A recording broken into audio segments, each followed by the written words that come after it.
en al menos una materia, ¿no? Tiene la maestría en la Open University del Reino Unido y es doctor del Imperial College de London, de también el Reino Unido. Él es actualmente investigador titular B del Departamento de Sistemas Complejos del Instituto de Física de la UNAM. Es investigador asociado fundador del Centro de Ciencias de la Complejidad, C3, que ya tuvimos un ponente en este seminario, que justamente es el director del centro, ¿no? El doctor Alejandro Frank. Y es miembro del Consejo Directivo del Centro de Ciencias de la Complejidad de la UNAM. Es miembro de la Academia Mexicana de Ciencias desde el 2006 y los temas de su interés son sistemas complejos, dinámica no lineal, biología teórica y biocomplejidad. Entonces, el día de hoy nos va a platicar de la criticalidad autoorganizada y teoría de números. Adelante. Muchísimas gracias. ¿Se escucha bien? Muchísimas gracias, Graciela. Es un enorme placer estar aquí con ustedes. Es la primera vez que tengo la oportunidad de estar aquí en el Instituto de Geofísica, entonces es en verdad un gran honor. Es un sitio que por diversas razones tengo mucha admiración, entonces estoy muy contento. La plática que vamos a tener hoy es no, como lo ha mencionado Graciela, yo me dedico mucho a cuestiones de biología, pero también a sistemas complejos. Entonces, esto de aquí, que es un poco alejado de las cuestiones tradicionales que yo he trabajado, es, sin embargo, tiene una conexión que espero poder revelarles el día de hoy. Entonces, este es un trabajo hecho en colaboración con Bartolo Luque y Lucas Lacasa de la Universidad Politécnica de Madrid. Lucas está ahora en el Queen Mary, en la Universidad de Londres. Y entonces este es básicamente lo que voy a hacer es hacer un pequeño recuento histórico acerca de los números primos, del interés, de cómo es que surge el interés por los números primos de parte de la comunidad de físicos, y después cómo es que algo tan preciado para los matemáticos como es la teoría de números está siendo de alguna manera invadida o acosada por los físicos. ¿Sí? Entonces, este es un trabajo que mezcla de una manera muy interesante fenomenología física y teoría de números, ¿sí? Con la idea, hacia el final, si da tiempo para discutirlo, porque la plática es muy abundante, si da tiempo para discutirlo, podríamos tener alguna pequeña conversación sobre la naturaleza de las matemáticas, ¿sí? Que es un poco provocativo.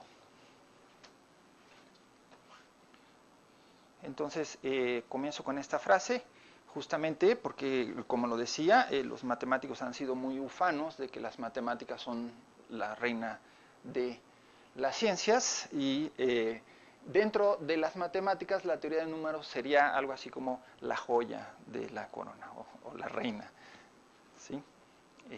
Entonces, hacia el final, cuando terminemos la plática, quisiera que regresemos a este aspecto. Y de manera muy rápida, la teoría de los números primos, que son un tema bastante que ha llamado la atención prácticamente de todo matemático, son objetos matemáticos rodeados de mucho misterio. Y de alguna manera el estudio de los números primos nos remite a, por ejemplo, la escuela europea de gente de primer nivel, como pueden ver ahí. Prácticamente cualquier matemático ha puesto su interés en los números primos. Algunos de ellos han hecho contribuciones muy interesantes, los que no, de todas maneras lo guardan en el cajón siempre como una joya para ser estudiada. De alguna manera, desde esto, digamos que ocurre por ahí entre el siglo XVIII, hasta el siglo XVI, hay como un salto en lo que podría ser contribuciones importantes. Entonces, por ejemplo, la última se debe al doctor Shang, que es una persona que hizo una demostración débil de una de las grandes conjeturas de números primos, que nos dice que existe un número infinito de primos tales que P, siendo un número primo, P más 2 también es un número primo.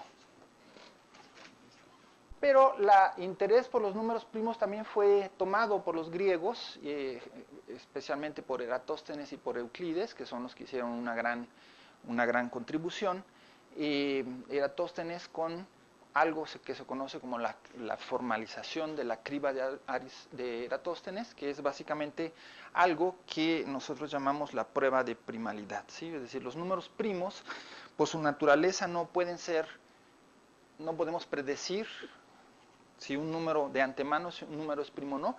Para poder saber si un número es primo o no, hay que probarlo, ¿sí? Y la manera de probarlo es con un algoritmo que se conoce como la criba de Eratóstenes. Y después tenemos también las contribuciones de Euclides. Esto ocurre más o menos en esta época, ¿sí? Y más atrás uno piensa que la escuela griega de matemáticas era la de los grandes, que hicieron las grandes contribuciones a las matemáticas de números primos, pero también los egipcios tenían lo suyo. En particular existe esta tabla, que es una tabla de madera que se conoce como la tabla de Akhmim, que es una tabla de divisiones. Entonces está codificado en esta sección la manera en que se hacen divisiones y la manera en cómo surgen los números primos. Y este de aquí es un papiro, más o menos de la misma época, que tiene dentro una serie de resúmenes de las matemáticas de esa época. O sea, estamos hablando de 3600 años atrás, donde aparecen también los números primos y aparece descrito también ya de manera muy elemental lo que después sería la criba de Eratóstenes. Entonces los griegos ya tenían la noción de los números primos, ¿sí? Y lo que es aún más sorprendente es este hallazgo que fue publicado en Scientific American en el año 62 de un arqueólogo belga que en 1960 en excavaciones en África encontró lo que se conoce como el hueso de Shango, que tiene una antigüedad de 20.000 años aproximadamente, y que tiene una serie de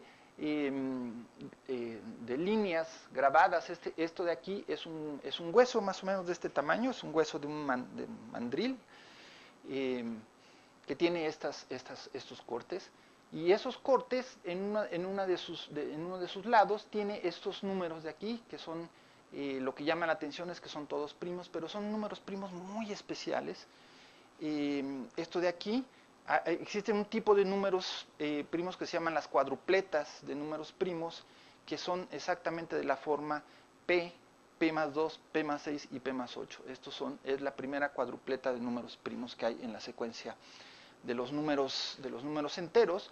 Y más que eso, de manera general, todas las cuadrupletas se escriben como 30n más 11, más 13, más 17 y más 19. Entonces, esto llama mucho la atención que hace 20.000 años había esta noción de los números primos, ¿sí?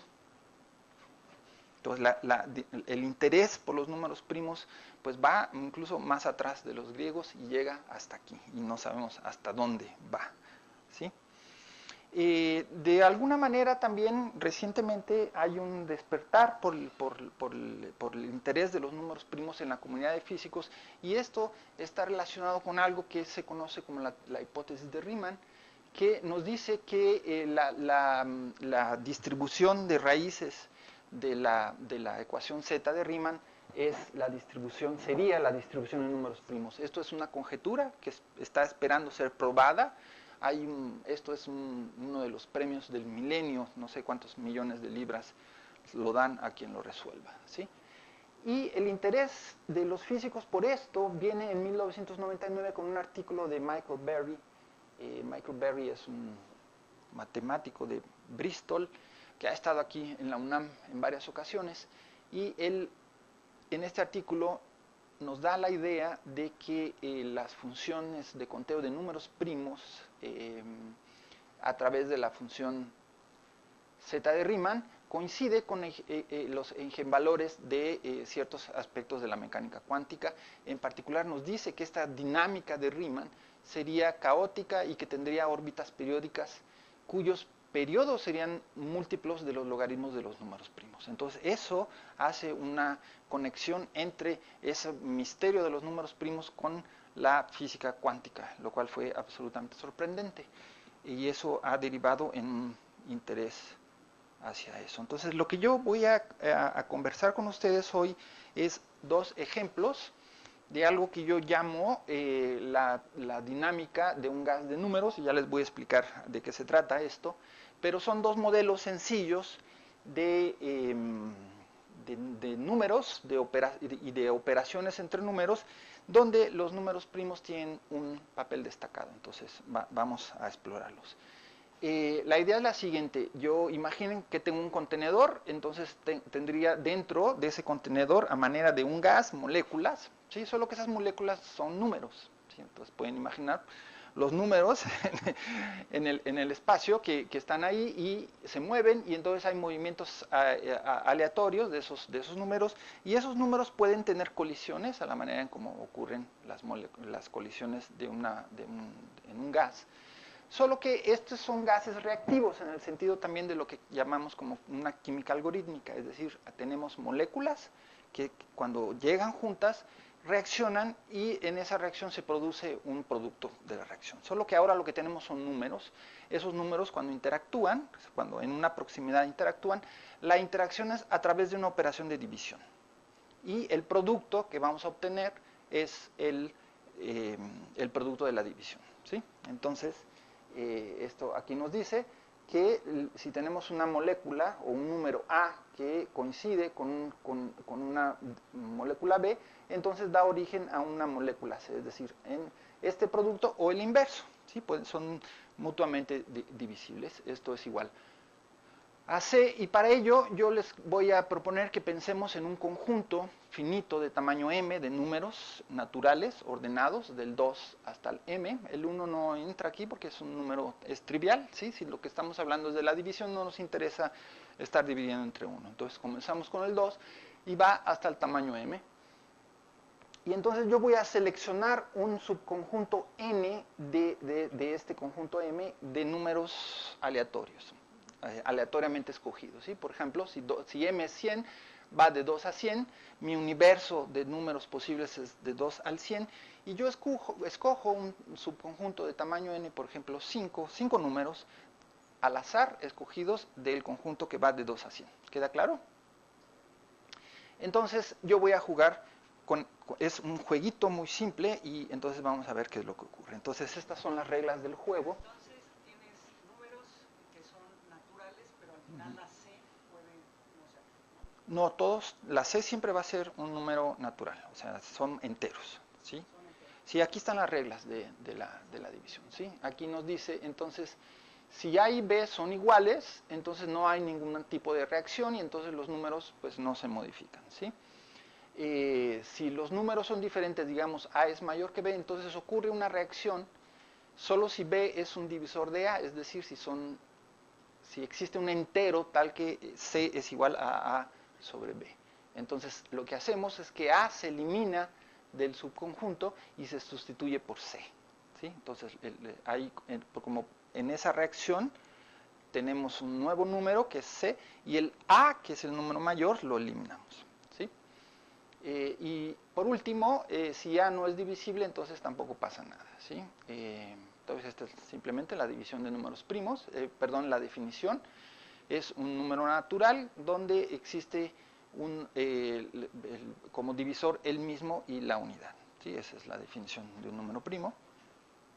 Y entonces vemos, echamos a andar nuestro algoritmo, y entonces aquí les presento los resultados para un ejemplo, donde m vale 1200, tengo 10 a la 4 interacciones, y yo voy a tener dos clases de subconjuntos, el n que vale 10 y el n que vale 30, ¿sí? Solo a manera de ilustrar qué es lo que está sucediendo. Entonces, cuando yo tengo que n vale 10, es decir, yo escogí 10 números naturales de este posible universo, Entonces vemos que después de toda la serie de reacciones que tienen lugar, de divisiones que tienen lugar, el estado estacionario, después de 10 a la 4 interacciones, me dice que yo acabo con estos números, donde uno de ellos en particular es un número primo.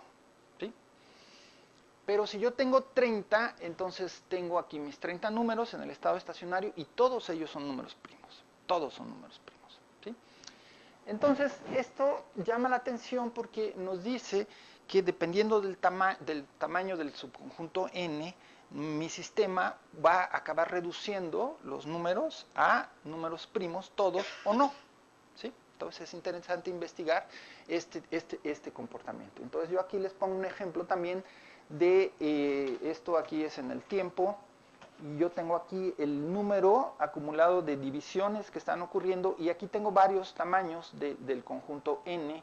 Por ejemplo, tengo aquí 40, sería este de aquí, tengo 70, tengo 200 y tengo 500. En todos casos, cuando yo tengo un comportamiento sigmoide, es decir, que ocurre un número de divisiones y después se satura, acaba, ¿sí? Entonces, esto es el tipo de conducta dinámica que yo estoy observando y yo quiero ver con un poco más de detalle esto, qué es lo que está sucediendo. Entonces, yo veo que propongo que se trata de hecho de una transición de fase, de una fase en la cual el sistema es capaz de reducir el conjunto inicial a un conjunto final de números primos, ¿sí? Y todo eso depende del tamaño del sistema. Entonces, efectivamente, yo tengo aquí, R es el número de números primos final. Yo tengo aquí los distintos, no se ve muy bien, tengo aquí los distintos, para distintos tamaños de mi conjunto M, y yo veo que más o menos tengo el mismo tipo de curvas. Esto no se anula, entonces para anularlo yo defino otra cantidad que es más bien la probabilidad de que el sistema me reduzca todo a números primos o no, ¿sí? Y de esta manera ya logro que se reduzca, ¿sí? Y para poder examinar si se trata de una transición de fase, hay varios métodos para hacer eso. Uno de ellos es, en particular, examinar si hay cantidades en mi sistema que estén escalando como leyes de potencias, ¿sí? Entonces, en particular, yo defino, por ejemplo, un n crítico, que sería el n a partir del cual mi sistema reduce el conjunto original a números primos, y yo veo que esto es efectivamente una ley de potencias, pero esto escala como m sobre el logaritmo de m, ¿sí? Entonces esto es algo bien interesante y vamos a ver por qué lo es interesante, ¿sí? Un poco más adelante. Entonces, este es un primer indicio. Yo he encontrado relaciones de escalamiento como leyes de potencias y después yo veo que para los valores que están por abajo de mi n crítica, en esta zona en particular, yo acabo con el estado estacionario, me provoca una distribución de números que es esencialmente aleatoria, pero en esta región de aquí, cuando tengo la n crítica mayor es decir, cuando en el estado estacionario tengo números primos, esto se comporta como una ley de potencias. Entonces, esto nos da evidencia adicional. Y además, este pequeño gap, este pequeño intervalo donde no se anula, hay una explicación de por qué no se anula, ¿sí? Esto es simplemente porque existe algo en teoría de números que se llama la teorema de los números primos, que nos dice que en M, en el conjunto M, hay una cantidad M sobre el logaritmo de M de números primos, ¿sí? Entonces, esta en particular es la curva de distribución de números primos, es decir, si yo tengo un conjunto M de números naturales, yo sé que va a haber ahí M sobre el logaritmo de M números primos, ¿sí? Entonces, está garantizado, no voy a poder escapar de los números primos.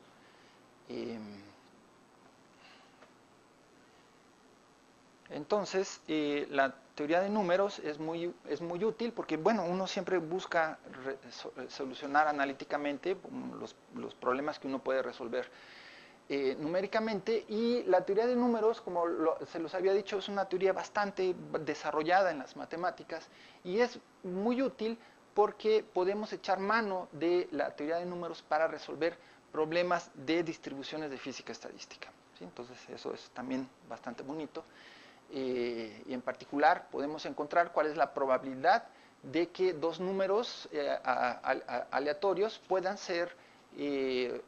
reaccionar, es decir, que sean mutuamente divisibles, ¿sí? Y esto nos los da esta expresión derivada de teoría de números, donde vemos que en particular es 2 veces el logaritmo de m sobre m. Entonces esa cantidad comienza a aparecer, esa cantidad es de hecho lo que se llama la función de conteo de números primos, es decir, cuántos números primos hay en un intervalo de tamaño m, y esa es la dimensión característica del sistema que tenemos, ¿sí? Entonces es una especie de sistema físico donde de dinámica de gases con herramientas y conceptos de la física estadística, pero como son números, lo que vamos a tener son elementos de la teoría de números que nos van a ayudar a explicar cómo se realiza el escalamiento. En particular, algo que llama la atención es que los escalamientos de nuestro sistema ocurren siguiendo la función de conteo de números primos, ¿sí?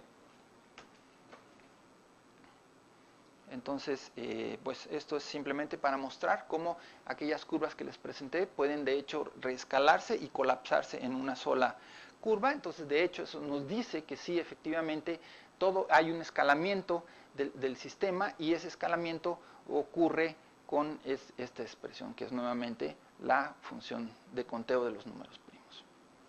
Entonces, esto de alguna manera sí nos apunta hacia una transición de fase, y también hay otro aspecto que puede ser estudiado que tiene que ver con el tiempo en el cual el sistema reduce el universo de números a números primos, y esto es lo que más o menos les planteo aquí. Lo que tenemos aquí son curvas que van hacia el estado estacionario, donde vemos que a medida que el sistema aumenta de tamaño, el tipo de curvas se conserva. Lo que nos quiere decir es que en dependencia del subconjunto n hay un tamaño n que es óptimo para que el sistema pueda hacer los cálculos de manera eficiente, ¿sí?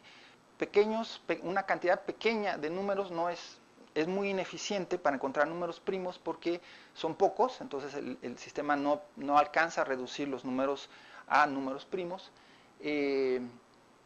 Muchos números tampoco es eficiente porque es demasiado cálculo el que tiene que hacerse, pero hay un valor óptimo en el cual el sistema rápidamente alcanza su estado estacionario, su estado final.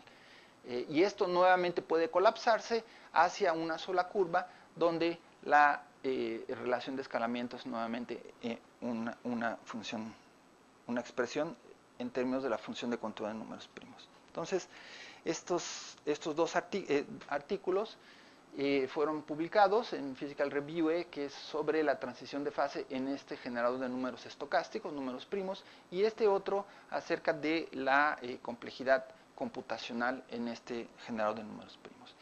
Ahora, si hay un matemático aquí que ha trabajado con números primos, se va a quejar y me va a decir, pero esto que estás haciendo es una barbaridad, porque son absolutamente ineficientes, ¿sí? Entonces, de hecho, sí, esta es una manera en la cual se encuentran aleatoriamente números primos, pero es terriblemente ineficiente, ¿sí? Los algoritmos para encontrar números primos hoy en día es de lo más fino que hay en matemáticas, y el costo computacional de encontrar un número primo, yo creo que se encuentra uno a cada 2 años, es tremendo, ¿sí? De hecho, son proyectos internacionales donde hay cientos de computadoras interconectadas que hacen cómputo en paralelo para poder encontrar un número primo, pero estamos hablando de números del orden de 10 a la 40, una cosa así, es una barbaridad, ¿sí? el tamaño de los números primos. Entonces no tiene nada que ver con esto.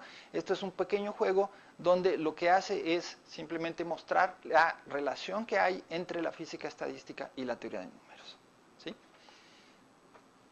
En particular, el hecho de que exista fenómenos de criticalidad en un juego de reducción de números a través de un operador, que es la división. Entonces, yo quiero ahora presentarles un segundo modelo, que es el que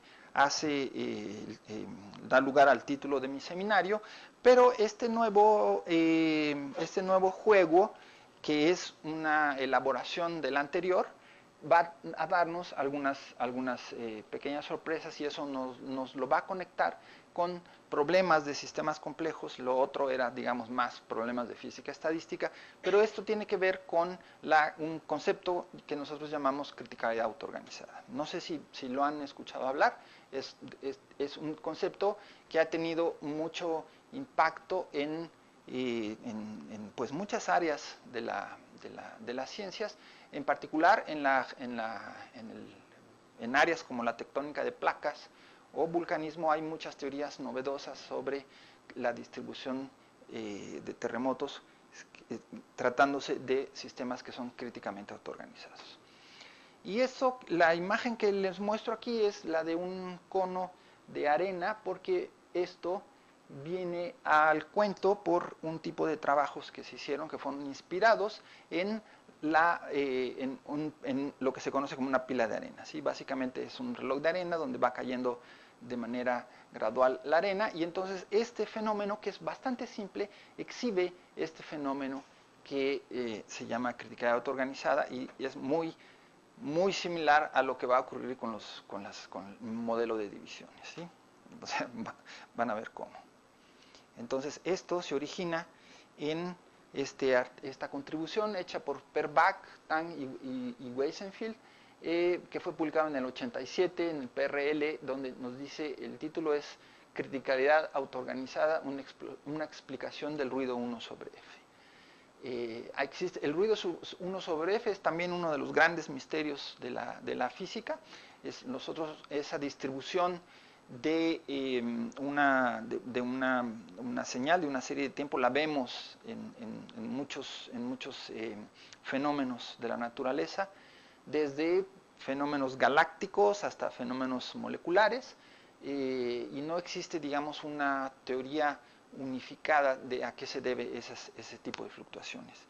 Y lo que ellos estaban preocupados era en poder explicar por qué el 1 sobre F es una distribución tan común en la naturaleza. Entonces ellos plantearon esta idea de la criticalidad autoorganizada, que básicamente quiere decir una criticalidad, es decir, un sistema que está en las cercanías de una transición de fase, pero esa transición de fase no se alcanza como tradicionalmente conocemos las transiciones de fase. Por ejemplo, una transición de estados de la materia, donde lo que tenemos es un botón que le metemos energía al sistema, es decir, por ejemplo, el agua la calentamos y pues, se evapora, o un ferromagneto que lo calentamos y entonces adquiere o desaparece la magnetización. Sí, esas son transiciones de fase donde hay un parámetro de control.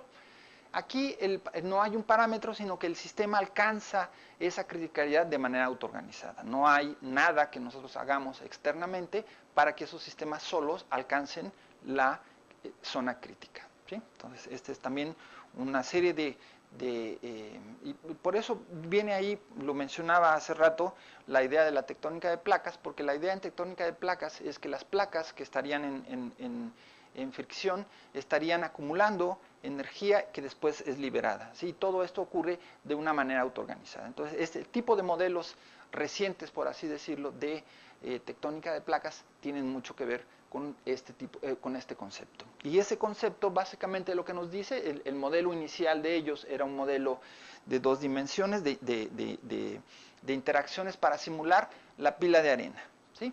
Y básicamente en una pila de arena ellos dicen, no se ve muy bien aquí lamentablemente, pero estos son las fluctuaciones temporales que escalan como una ley de potencias, son críticas, y el escalamiento del tamaño de los dominios que se forman también sigue una ley de potencias, es decir, que existen dominios que llegan a ser de tamaño muy grande, pero son muy poco abundantes, y la gran mayoría serían de dominios de tamaño pequeño, pero la distribución no es arbitraria, sigue una ley de potencias.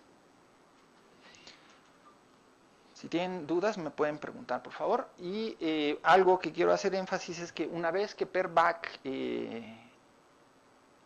digamos, propuso este modelo como un fenómeno para explicar fenomenología en la naturaleza, pues hubo también una serie de contribuciones de distintos modelos de criticalidad autoorganizada, y Per Bach siempre decía que eran demasiado complicados. Entonces hubo de alguna manera una búsqueda frenética hacia encontrar los modelos y la fenomenología mínimos que pudieran exhibir criticalidad autoorganizada, ¿sí? Entonces, bueno, la pila de arena ya no suena como un reloj de arena, no suena como una cosa bien sencilla, ¿no? Si uno fuera a hacer experimentos con eso, no tendría que pedirle mucho dinero a GABA para adquirir una cosa de estas, ¿no? De hecho, muchos experimentos que se hicieron así, hicieron después variaciones de pilas donde la arena era sustituida por granos de arroz. Y básicamente lo que se hacía era dejar caer los granos. Eso forma parte también de otro frente de estudio de la física, que son los medios granulares, ¿sí? Entonces se dejaba caer los granos de lo que fuera sobre el plato de una balanza. Imaginen de esas balanzas de tienda, pues, que tienen pues una cosa circular. Entonces se deja caer ahí, se crece el cono, y después pues, los excesos de material pues caen fuera de la balanza, pero lo que se mide son las fluctuaciones del peso de esa pila, ¿sí? Y esas fluctuaciones es lo que se encuentra que son críticas, ¿sí? Entonces, este es un colaborador también de Per Bach, que él propuso la máquina de pinball como una máquina con criticalidad autoorganizada, en este artículo que está publicado me parece que es en el Física D, y donde él dice, de alguna manera, en este artículo, bueno, nos presenta esto, y es el único artículo que yo he visto en mi vida que tiene un dibujo hecho a mano, ¿sí? No me puedo imaginar que uno mande, por ejemplo, una gráfica hecha a mano y que la acepten en un artículo, a no ser que sea algo de historia de la física o algo así, pero eso está relacionado con la historia de la física, porque de hecho este dibujo hace referencia, y yo creo que por eso es que lo publicaron, a la idea de la máquina de pinball que fue estudiada como modelo por Feynman, ¿sí? Entonces esto hace referencia a las ideas de Feynman, y en ese sentido pues tiene alguna conexión histórica. Bueno, pues la máquina de pinball, ustedes acordarán, tiene un resorte con una manija aquí. Entonces entra una bola, uno jala esta manija y la bola es impulsada, y entonces sufre una serie de colisiones aquí, y después cae hacia en este caso, hacia una serie de trampas. Estas trampas, y aquí están los parámetros del sistema, ¿sí? Básicamente nos dice que aquí hay un número de trampas, aquí nos dice 5 números de trampas, donde si la bola cae aquí, esa bola se queda aquí en el sistema y realiza un loop, ¿sí? O sea, la bola no se pierde. Aquí hay otra serie de compuertas donde si la bola tiene la mala suerte de caer por aquí, entonces se va y se elimina. Entonces aquí hay una relación de n5, de n igual a 3, y hay una altura de estas compuertas que necesitan acumular una serie de pelotas antes de que por el peso la compuerta se abra, ¿sí? Entonces esto es el tamaño 2. 2 quiere decir que si se acumulan 2 aquí, entonces esto va a caer. Y esta combinación de parámetros hacen que este modelo sea críticamente autoorganizado. O sea, las fluctuaciones que nosotros tenemos de las pelotas que están siendo atrapadas en el sistema son fluctuaciones que son descritas por leyes de potencias. Entonces, este fue el modelo, digamos, que se encontró que podía ser descrito como el modelo mínimo. Es analíticamente soluble, pero implica un dispositivo, ¿sí? Un dispositivo mecánico. Entonces, él nos dice que, bueno, él cuando propone esto nos dice que de alguna manera el encontrar un sistema que exhibe criticalidad autoorganizada, que sea sencillo, es un aliciente para que continuemos esa búsqueda de otros sistemas. Y de hecho el sistema que yo les quiero mostrar aquí, nosotros tenemos la confianza de que se trata de hasta ahora el sistema mínimo que exhibe criticalidad autoorganizada. Entonces vamos a ver cómo es que se define, o más bien cómo se caracteriza una criticalidad autoorganizada, y entonces nos dice que un sistema, en este artículo de Fliedberg, en el PRL, nos dice que un sistema que exhibe este fenómeno es un fenómeno que es disipativo, forzado, y consiste de lo siguiente. Uno, es un medio, ¿sí?, a través del cual se propagan dos, perturbaciones, ¿sí?, tres, que causan que ese medio se modifique, de tal manera que esas perturbaciones que uno observa en el sistema son críticas, ¿sí? Hay fluctuaciones que están descritas por leyes de potencias, y finalmente ese medio no se modifica en un sentido estadístico, es decir, hay una cantidad que alcanza un valor y ese es un valor promedio alrededor del cual el sistema va a estar fluctuando, ¿sí? Esto es algo que es importante.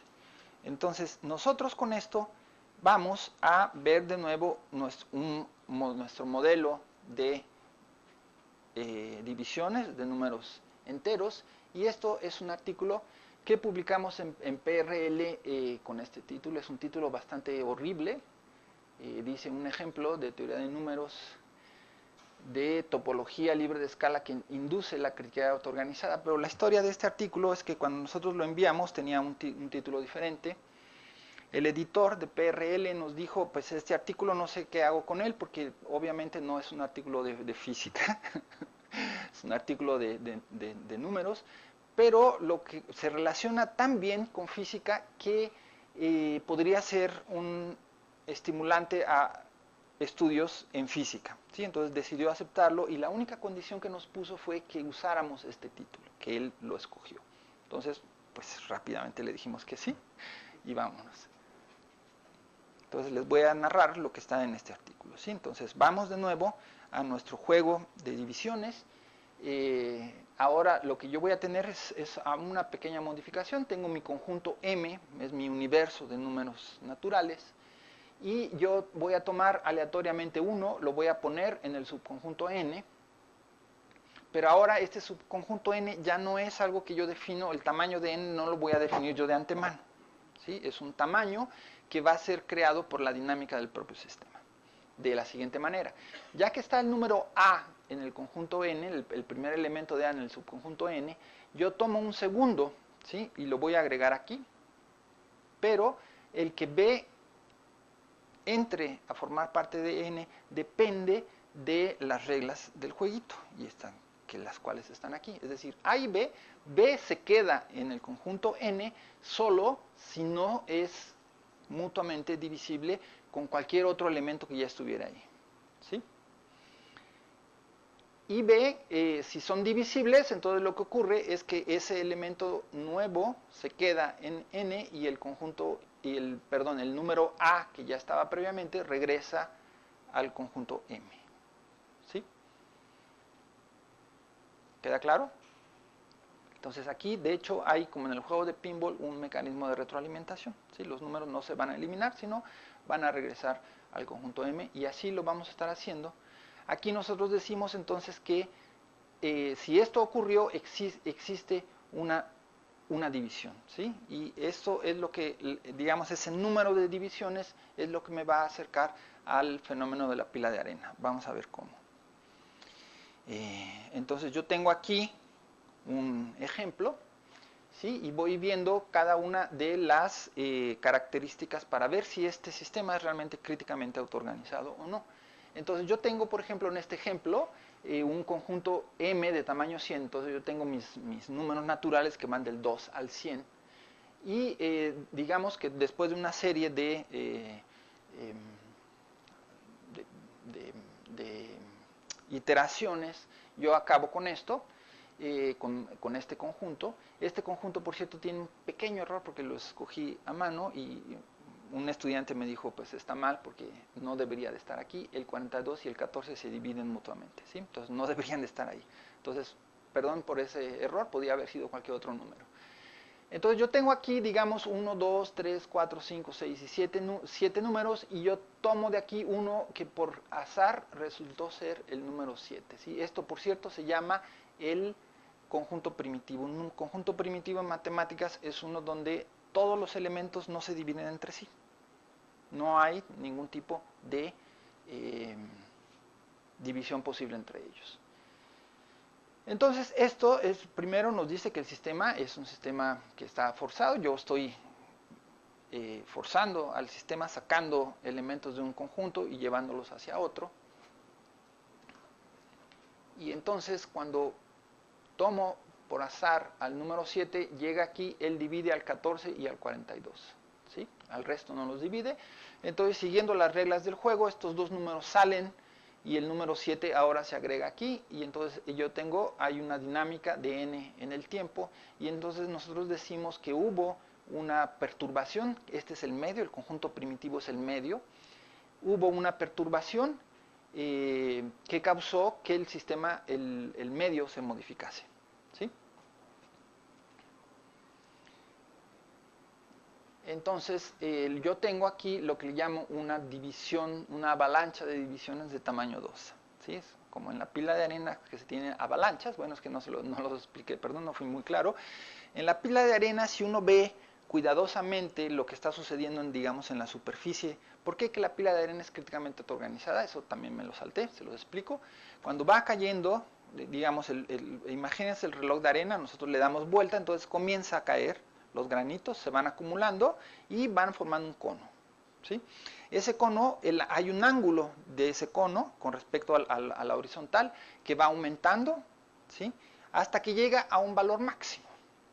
Ese valor máximo, cuando un grano de arena llega, una vez que se ha alcanzado ese valor máximo, existe una probabilidad de que ese grano de arena provoque una avalancha, ¿sí? Se deslice, así como también se ve, se llama avalancha por lo que pasa en las montañas nevadas, ¿sí? O sea, hay una muy pequeña perturbación que puede desencadenar un fenómeno no lineal, es decir, la agregación de apenas prácticamente una molécula de agua sobre una acumulación de nieve que es crítica, provoca una avalancha de proporciones tremendas, ¿sí? Y eso pasa con las pilas de arena. Cae un grano y puede ser que solo se acumule, o puede ser que ese grano provoque una avalancha prácticamente del tamaño del sistema, ¿sí? Entonces, ese es el lenguaje que se utiliza en crítica autoorganizada, y por eso es el lenguaje que estoy usando aquí. Aquí hay avalanchas de divisiones, ¿sí? Y entonces yo veo aquí la dinámica del sistema, ¿sí? Aquí tengo n, acuérdense que n es el conjunto primitivo, el tamaño del conjunto primitivo, y yo tengo un tamaño m, que es mi universo de números naturales, y yo veo que en el tiempo hay una serie de divisiones, y después llega un momento en que yo tengo fluctuaciones alrededor de un valor promedio, ¿sí? Entonces aquí queda por investigar dos aspectos, que uno de ellos en particular nos dice que estas perturbaciones deben ser críticas, de tal manera, por ejemplo, yo tengo aquí el tiempo, aquí tengo las avalanchas de divisiones, y yo veo que hay muchas de tamaño pequeño y hay algunas que alcanzan casi el tamaño de tamaño bastante grande, y estas de hecho están distribuidas por una ley de potencias, ¿sí? Entonces encuentro que mis avalanchas de divisiones son leyes de potencias, y aquí esto es para varios tamaños del sistema, y encuentro que el escalamiento, por ejemplo, esto de aquí, estos cortes donde súbitamente cae, es por fenómenos de tamaño finito, ¿sí? Pero esto en física se puede utilizar para encontrar relaciones de leyes de potencias. Por ejemplo, el tamaño del corte, eso escala aquí perfectamente bien como una ley de potencias, y eso escala como m logaritmo de m. Es decir, que en este sistema de avalanchas de números, de divisiones, el sistema está exhibiendo leyes de potencias con un tamaño característico que vuelve a ser la función de conteo de números primos. Y entonces queremos ver cómo es que los números primos están ahí. No han aparecido hasta ahora, pero créanme que van a aparecer. Tarde o temprano, siempre que hay una división, acaban apareciendo los números primos. Entonces yo tengo aquí una gráfica en el tiempo de distintos tamaños del sistema del número m. Por ejemplo, aquí tengo 100 y esto va hasta 10 a la 5. Entonces yo veo que hay más o menos no se ve bien, disculpen, hay el sistema crece en tamaño y después se estaciona en ese estado final en todos los casos. Aquí tengo una gráfica de cómo varía, fluctúa el conjunto primitivo en el tiempo. Y aquí yo tengo una gráfica de ese n crítico, le voy a llamar a el tamaño del conjunto primitivo en dependencia del tamaño del sistema M. ¿Sí? Lo que yo veo es que aquí, graficando contra M sobre el logaritmo de M, sigue esta línea.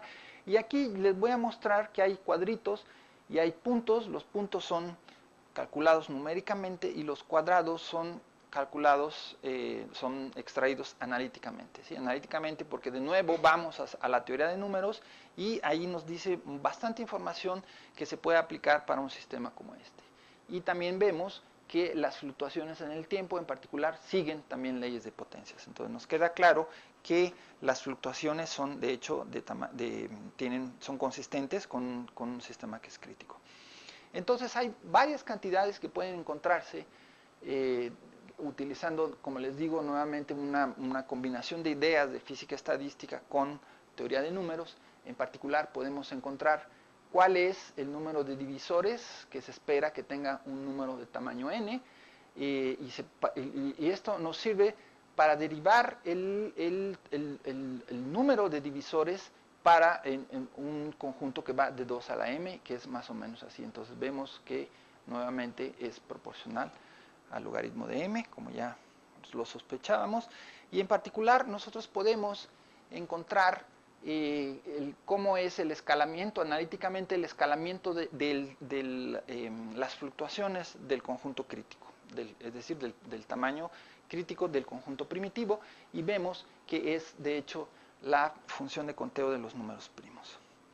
Y por último, y esto es importante, nos interesa saber cuál es la probabilidad de sobrevivencia de un cierto número en el conjunto primitivo, ¿sí? O sea, pues, ustedes tienen su conjunto primitivo y nos interesa saber en promedio qué tanto ese número va a estar dentro de ese antes de que venga una perturbación que lo eche fuera, ¿sí? Entonces está dado por una función bastante sencilla que puede derivarse analíticamente, y entonces aquí vemos, en esto de aquí en particular, yo tengo el número n y tengo esa probabilidad de sobrevivencia, y yo tengo esto de nuevo, son las cosas calculadas con los puntitos negros, calculadas numéricamente, los cuadraditos son lo que se calcula analíticamente, y yo tengo esta distribución, pero aquí esta es una probabilidad de sobrevivencia, y vemos que aquí hay una probabilidad, hay ciertos números que tienen probabilidad 1. ¿Sí? Entonces ustedes ya están sospechando cuáles son esos números que llegan al conjunto primitivo y se quedan ahí para siempre, son los números primos de la mitad del sistema, del tamaño del sistema hacia adelante. ¿Sí? No hay divisores, como no tienen divisores, por eso es la definición de número primo, entonces se van a quedar acumulados. Y eso es curioso porque nos da pie a pensar entonces a qué se debe este tipo de comportamientos donde el sistema en el tiempo se va cargando, por así decirlo, se va aumentando de tamaño, después llega a su tamaño crítico donde fluctúa. De hecho, esta acumulación de números tiene que ver con la probabilidad de los números que no se están dividiendo, es decir, con la acumulación de los números primos en el sistema. ¿Sí? Entonces, hablo de que el sistema se va cargando por analogía a lo que se utiliza en la tectónica de placas, ¿sí? Es decir, el sistema, después de que hay un relajamiento por un terremoto, el sistema nuevamente comienza a acumular energía, ¿sí? Hasta que después lo va a desplazar nuevamente. Aquí en ese sentido, lo que se va cargando es el sistema se va cargando de números primos, y después las fluctuaciones alrededor de ese valor crítico nunca se anulan debido a que eso lo prohíbe el teorema de los números primos. Y finalmente les quiero mostrar una interpretación diferente que podemos hacer de esa dinámica de números, y es ver cómo es la conectividad de los números en una representación de una red. ¿Sí? Entonces, imagínense que nosotros tenemos los números naturales y el criterio de conectividad entre ellos es una división. Por ejemplo, aquí el 4 y el 10 están conectados con el 2 porque son divisibles, mutuamente divisibles. El 2 no está conectado con el 9 porque aquí no hay una división entera. Y esta es la red que nosotros podemos formar, pues podemos ir hasta el tamaño que queramos, y lo que nosotros obtenemos es que hay un escalamiento de leyes de potencias donde esto que se llama D es el diámetro de la red, es decir, nos dice la distribución del número de nodos que tiene conexión que tiene cualquier nodo dado. Por ejemplo, el número 2 está muy conectado porque para todo conjunto M la mitad son sus pares, están conectados, ¿sí? El 3 ya es menos y así nos vamos hasta que esto va disminuyendo, pero esto se distribuye como una ley de potencias, ¿sí? Entonces esto de hecho nos dice que la red de conectividades de los números enteros con el criterio de conectividad siendo una división es una red compleja, ¿sí? Tiene una distribución de ley de potencias en su dinámica de interacciones. Y entonces nosotros aquí podemos aprovechar para utilizar también otro lenguaje de la física asociado a este simple hecho de cómo los números se interconectan a través de la división. Por ejemplo, si tenemos nosotros un conjunto primitivo, el que sea en un cierto estadio de la dinámica del sistema, lo que vamos a tener es una ausencia de conectividad, ¿cierto? Porque así está definido el conjunto primitivo. Un conjunto primitivo nos dice son todos los números en ese conjunto en particular que no tienen ninguna ligación entre sí a través de la división, ¿sí? Entonces, básicamente no están conectados. Pero cuando llega un elemento de fuera que provoca una división, entonces es como si ese elemento conectase. Por ejemplo, si el 2 no estuviera aquí, digamos, quitando esta cuestión obvia de que sí estarían conectados previamente, cuando llega el 2 instantáneamente conecta con todos los números pares y provoca una división, ¿sí? Entonces, localmente hay una conectividad y eso se puede entender como un fenómeno de percolación. Entonces, hay un fenómeno que percola en el sistema, o bien podría llamársele un sistema de antipercolación, es decir, no existe la percolación, pero cuando llega un elemento de fuera, entonces instantáneamente conecta elementos en la red y se forma una percolación. Entonces, esta es la dinámica que nos sugiere entonces que cualquier otro fenómeno en la naturaleza que estuviera distribuido como una red compleja, tendría una dinámica críticamente autoorganizada asociada, ¿sí? Y esto es lo que le da origen al título del artículo. Entonces, creo que con eso terminamos. Muchas gracias.